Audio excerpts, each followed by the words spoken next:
Hi, welcome to the Yarn and Yarns YouTube channel.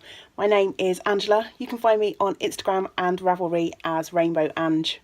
Thank you so much for joining me today. Here on my little corner of the internet, you'll find me chatting away about my adventures in knitting, crochet and spinning, and any other crafty pursuits that I happen to have done in the preceding week.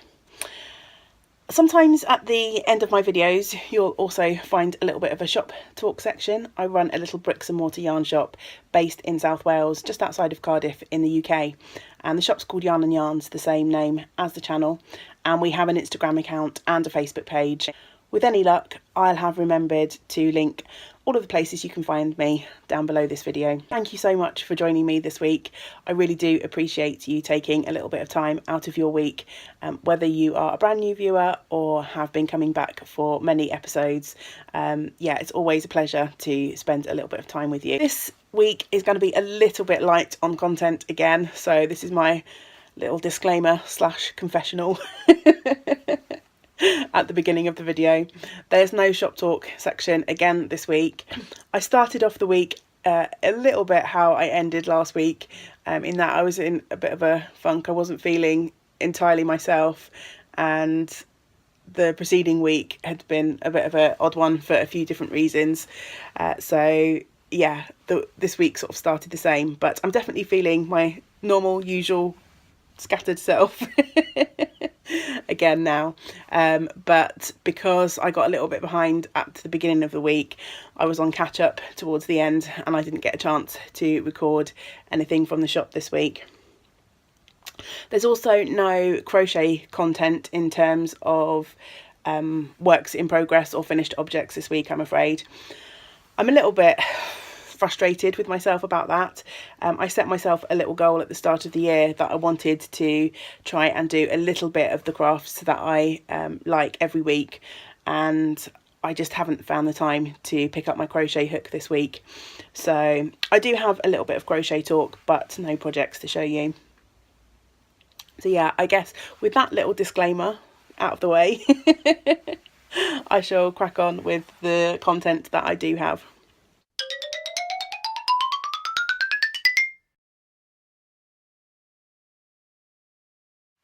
So this week I am going to start with spinning.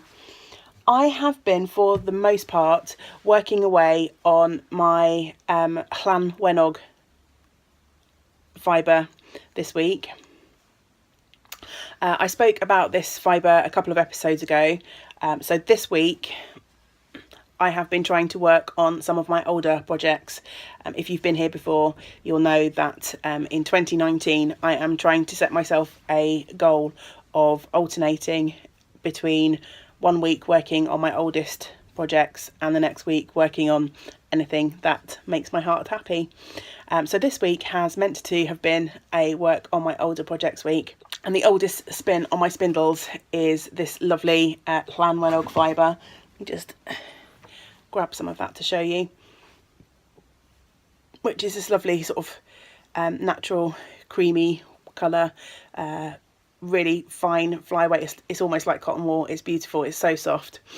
So I've been spinning away on my spindle that I purchased from Spin City UK, and I have affectionately named this spindle Juliet. The yarn that you can see on the spindle is pretty much my progress that I made on this week. I have almost spun a quarter of what I have left of this fibre. So I shall be spinning up the last few grams today, and then I'll be taking this off the spindle ready to spin up the next quarter batch of the fibre. So yeah, not really much else to say about that.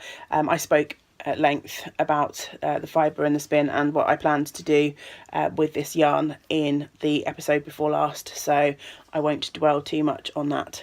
So that's taken up the majority of my spinning time this week. However, as we established last week, I crave colour.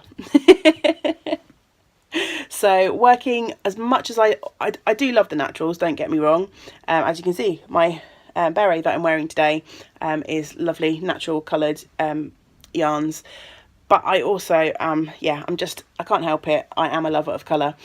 So I decided to give myself a fun little spin alongside the Llanwenog, just so that I could get that little bit of colour injection that I crave.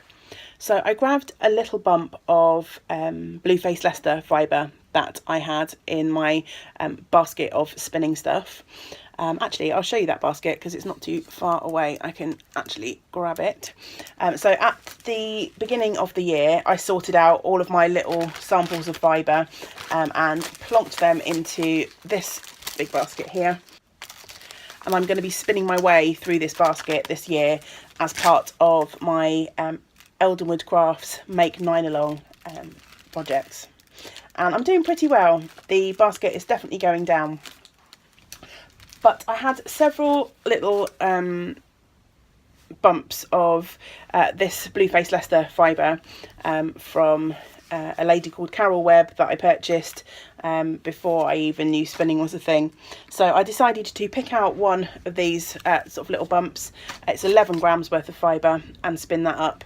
And here is the resulting yarn. So as you can see, it's a lovely kind of pinky kind of colours, and also some natural sort of tones poking through that as well. I was deliberately trying to spin this a little bit more thick and thin.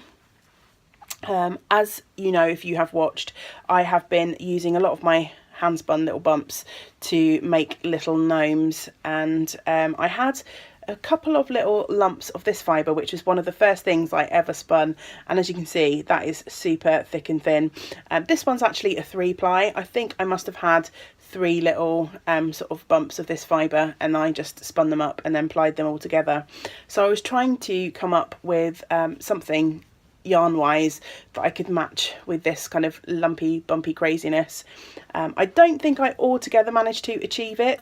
There are definitely thick and thin spots in the yarn that I managed to create, and I think these will actually work together. So I'm planning on knitting up a hat from this crazy coloured yarn, and then I'm going to make a body from the pink. So yeah, I think I can make them work together. I didn't manage to 100% achieve what I set out to. I was hoping for something a little bit more lumpy bumpy than I actually got. But it's hard. Spinning is hard. It's hard. You spend forever trying to become as consistent as you can, and then when you try and deviate from your natural kind of spin technique and go back to something else and maybe spin a bit thicker, my default is definitely a lot finer than this or this, and it's really hard to kind of move away from what your hands have got used to doing. So yeah, I didn't quite achieve what I wanted to with this fibre, but it's not too far off. I could of course ply it with something else again, which would definitely thicken it up, bulk it out, but yeah, I don't know that I can be bothered. Is really the short answer. I'm not sure really what colour I would want to put with that. There's obviously some yellows and some blues in this one, but I want them to definitely look different. So yeah, I'm going to leave that well alone. And I started off with 11 grams of fibre, and I ended up with 21 metres of yarn. And I spun that up on Rosie, who is just my basic drop spindle, and again I've spoken about Rosie before, so I won't dwell too much on that. So yeah, I think that is it for my spinning content this week. I am going to grab some things from the basket that I've shown you to spin up next week. It's my week of working on whatever I fancy. And I think I'm going to have a go at a different method for plying something that I spin up next week.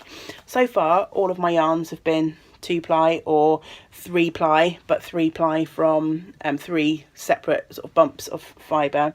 And I think next week I want to have a play with chain plying, which I think is also called Navajo plying, but I am still trying to get to grips with spinning terminology, so don't quote me on that one. I'm not going to talk too much about it this week because hopefully I'll have had a go at it next week and we'll have more to say about that then. So yeah, that's what's upcoming for spinning, hopefully in the coming week.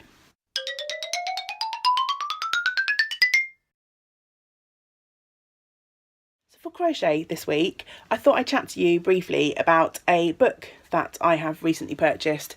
I don't often do acquisition sections on the videos here, mainly because I don't buy too much anymore. I have a ton of stuff at home and obviously at the shop as well, so I tend to only buy things if I'm going to a particular event. However, I was browsing through one of my book catalogues at work the other week, and this book popped up. It's called Pika Pal, I think, and I couldn't resist. So actually I ended up ordering it on Amazon because if I was going to order it from my book supplier via the shop, I would have had to have ordered several books, and I didn't want to order several books. So I hopped onto Amazon and I ordered a copy of this book. The book's been out for a couple of years now, I think. It's by Jan Schenkel, I think that's how you say it. And Jan is an Argentinian professional crochet toy designer. And I couldn't resist because the creatures in this book are just so adorable, and I just think they're a little bit more unusual. So obviously you can see on the front cover there's a little selection of some of the things that are in this book, and I love the rhino and I love the little caiman or alligator, and yeah, I just couldn't resist. So I haven't made anything yet from this book, I haven't started anything, and I haven't really taken a good look through it, but there are some gorgeous projects, and I think as soon as I get my 2 amigurumis off the hook, which I'm really hoping I'll get them both finished this week, that's my goal for this coming week, I think I'll start something from this book. So I'm just going to give you a flash of a couple of my favourite projects from the book. So there's this adorable bat, he's called Hugo, and I love him. Look, he's got his really fun scarf with the pom-poms. He is super adorable. I also really like Hector, the rhinoceros. And weirdly enough, Hector and Hugo, I used to have 2 cats called Hector and Hugo. So I wonder if subconsciously I'm drawn to those particular projects because of the names. But anyway, that's a whole other thing, isn't it? There's also Audrey the gazelle. Isn't she super elegant? I love her little dress. So yeah, there's plenty of really fun projects in this book, and some more, as I say, on the unusual side, I think, for amigurumi, and they all have these really cute little outfits too. So there's also Murray the otter. There are many others in this book too, but they're just a few of my favourites. So yeah, I thought as a sort of nod to having a really tiny little crochet section this week, I would just share that with you. If you're interested in me doing a bit more of an in-depth book review once I get started on the projects, then please let me know in the comments below. I'm always happy to record little book review videos when I have time. So that's it, a little bit of a poor excuse for a crochet section this week, but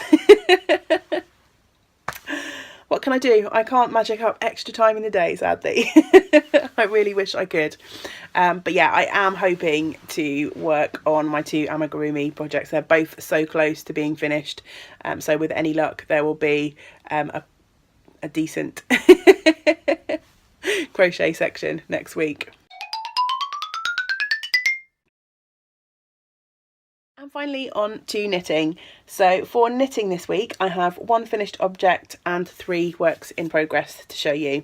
So the finished object, if you watched last week's video, probably won't come as any surprise to you. My little gnome is done. He has his beard and his nose and his arms now. So last week I showed him off and he looked just a little bit like this on the back. So if you remember, I am making these from my hand spun yarns, and this is the second gnome that I made. Here is Gnome the first, as I am calling him, and again he is made from hand spun with the exception of his beard and the sort of creamy yarns. They were made from a local farm yarn from a little small holding called Garlic Meadow, and it's one of their yarns that I grabbed to knit up the beard because I didn't have anything in the right colour for that at the time that I made Gnome the first. But I wanted Gnome the second to be entirely hand spun, so even the beard and the hands and nose on this one are my hand spun yarn. So yeah, the as you can see, there's quite a big difference in size. The pattern is Never Not Gnoming by Sarah Shearer, and it's so much fun, and I am hoping to make, or at least start, several of these this week, because I'm really enjoying both making these and also working from my handspun yarn. So yeah, the yarns that I showed in spinning hopefully will become a gnome, and also I have some of the I also have the peachy orangey yarn that I showed last week, that I want to start into a gnome as well. So yeah, these are kind of like my little obsession at the moment. Gnomey love. On to works in progress. So my first one I wasn't planning on working on at all, because it's not really technically one of my oldest projects, but I went to the cinema on Monday afternoon and I wanted something to work on in the cinema, and I really only had one.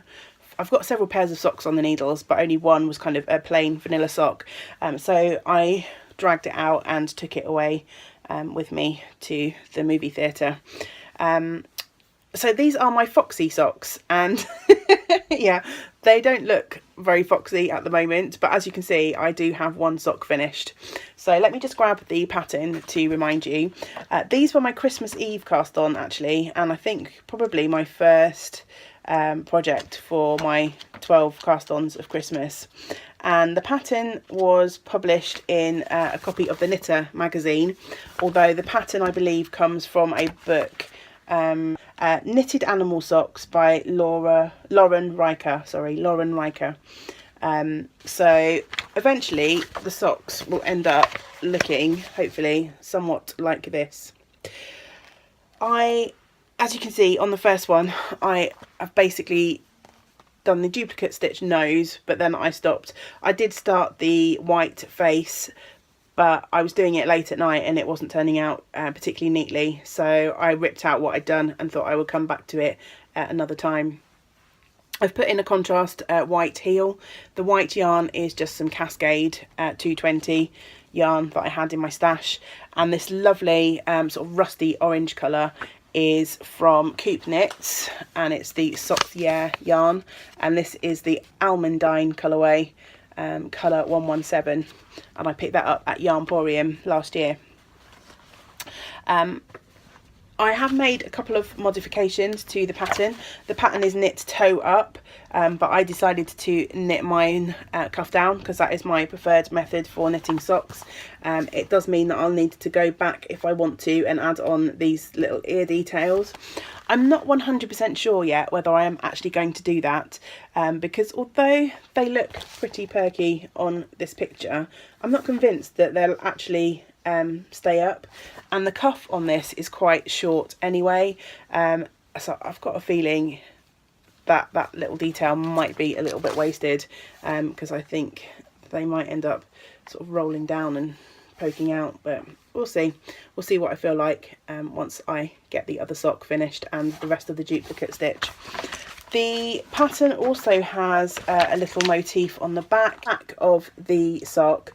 There's this little detail that you duplicate stitch as well, saying Foxy Lady over the heel.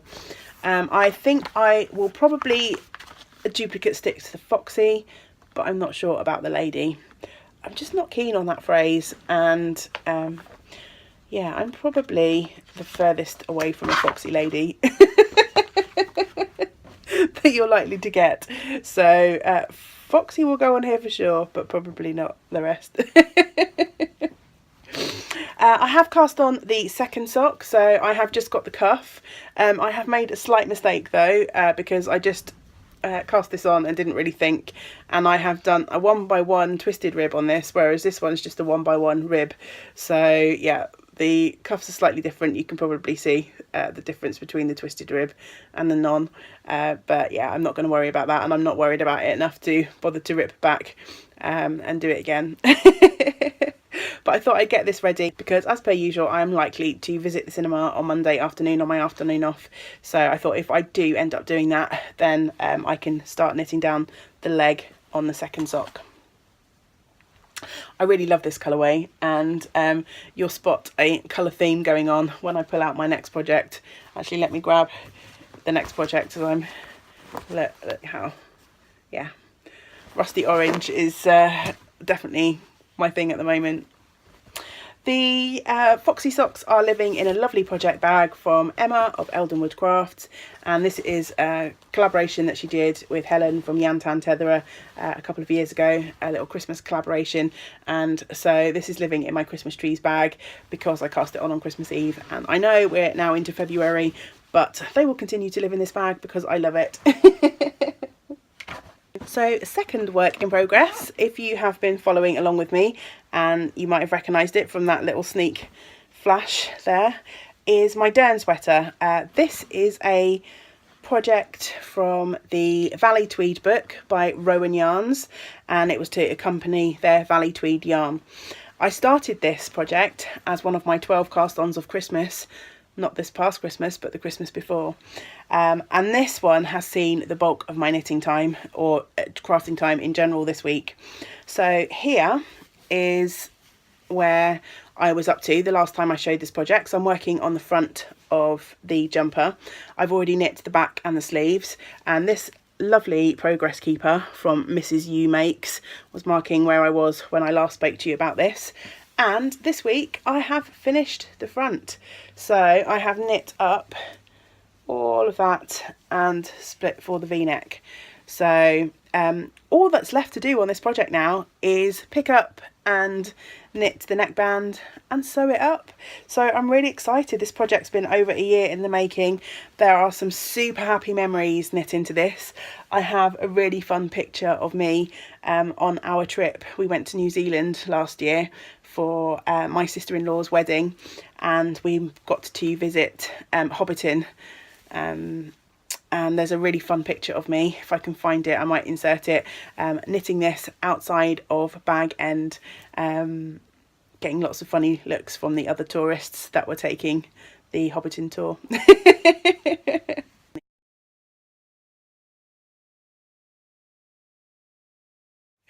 I also knit on this by the pool on the day of my sister-in-law's wedding. Yeah, so it's got lots of happy memories knit into this jumper. So I am looking forward to being able to wear it. Yeah, it's been with me for a long time. It's basically a fingering weight jumper, just plain stockinette stitch knitting pieces. Been picking it up on and off for the last year and a bit, so it's really nice to think that the end is in sight. Frustratingly, having only got the neckband left to knit, I have this much yarn left of the ball that I was using for the front, so I'm going to have to wind up one more skein of this yarn just to knit the neckband, which is frustrating, isn't it? But yeah, there we go. The knitter's problems. There are worse things to worry about in the world, aren't there? So all the way through, this project has been living in a bag that I made. It's this fun stylized oyster catcher print from Poppy Treefy, who is a designer here in the UK. So although I, in theory, could put this project down and work on anything that I want next week, this is definitely going to stay with me. I'm so close to finishing it, it'll be daft not to carry on. And then if I manage to do the neckband and get the sewing up done, I'll probably switch back to my Darumi, which won't surprise any of you. There's one more work in progress to talk to you about, and I recorded a little segment about that a couple of days ago when I needed a bit of fresh air and I went for a little walk down to the beach here after work one day. So I'm going to pop that little bit of footage in here now for you. It's about 10 to 5 in the evening.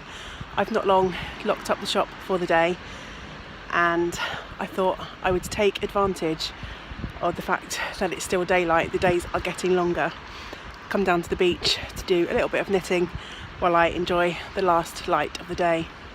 The camera's making it look a little bit brighter than it actually is behind me. I thought while I was here I might as well chat to you about one of my works in progress. So as I left the shop, I grabbed the sock that I'm working on, which is a commission for one of my very good customers' husbands. And if you remember, last time I showed this, I was on the foot of the sock and I needed to get him to try the project on to make sure it was a good fit before I carried on up the leg. So I was a little bit worried that the foot might be a bit too long, but as it turns out it seems to fit okay.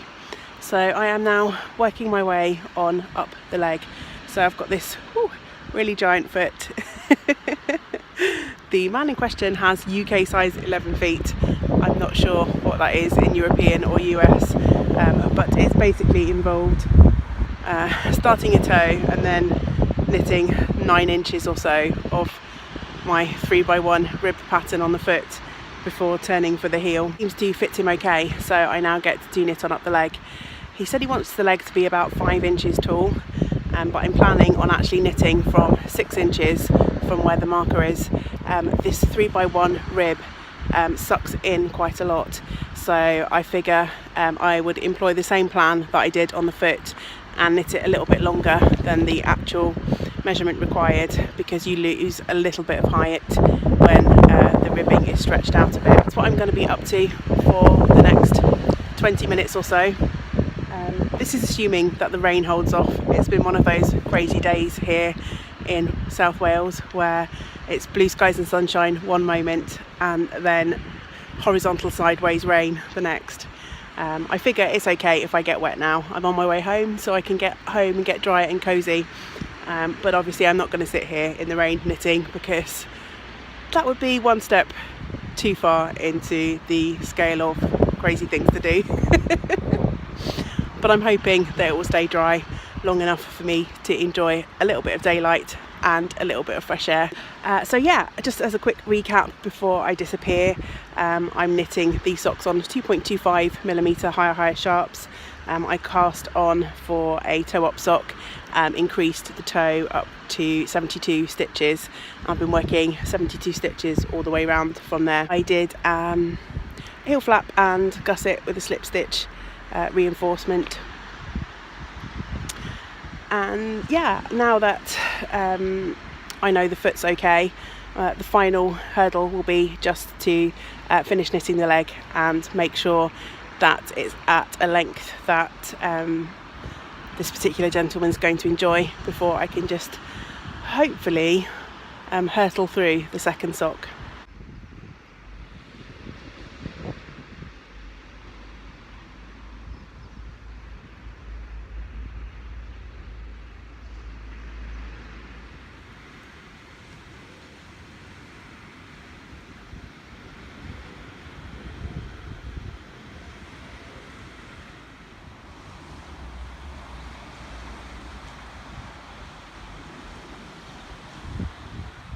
That is it for this week's episode.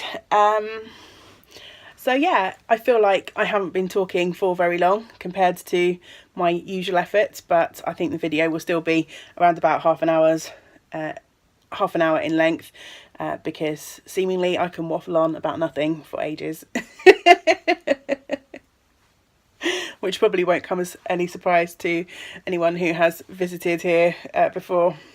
All that remains for me to say is that I hope you have a wonderful week and that you get to enjoy doing some of the things that you love. And until next time, great big woolly hugs to you all. Bye for now.